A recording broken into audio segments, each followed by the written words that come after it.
So when Robert E. Lee arrives, he finally engages in battle with Joseph Johnston here. They're fighting George McClellan and his Union soldiers. Their first battle is going to be called Battle of Seven Pines. It's going to take place in May, and the Confederates are able to turn back around from that initial push to Richmond and attack the Union and push them back.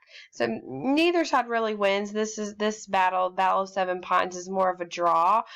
Both sides suffer very heavy casualties, and one of those casualties is actually General Joseph Johnston. So when he dies in battle, his men are now going to be put under the command of Robert E. Lee.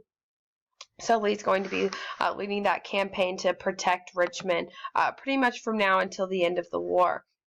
So Lee knows he's outnumbered at this point, and he needs something to distract Lincoln and distract George McClellan. And what he decides to do is to send some of his men away. Even though he's outnumbered, he still sacrifices some of his men for the sort of long-term plan that he's got working out in his mind here. He sends some of his men to the Shenandoah Valley, where Stonewall Jackson is, to help to be with Stonewall Jackson.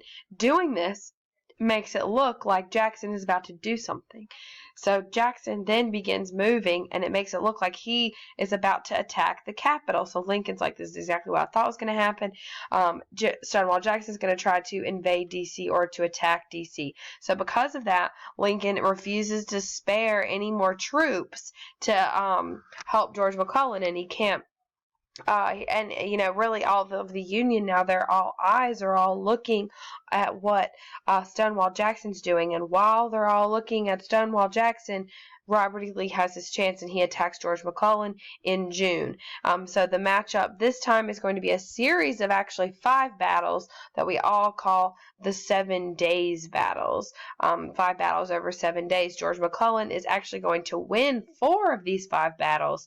But in that 5th battle, he ends up totally retreating, so it doesn't matter that he won the other ones. These are, once again, a series of very bloody battles. So because George McClellan finally has to retreat here at the 7 days battles, he totally leaves the entire area. So this is going to be considered a Confederate win, and the Peninsula Campaign is overall a fail for George McClellan and a fail for the Union. Richmond is not going to be invaded anytime soon. It is safe for now, thanks to Robert E. Lee.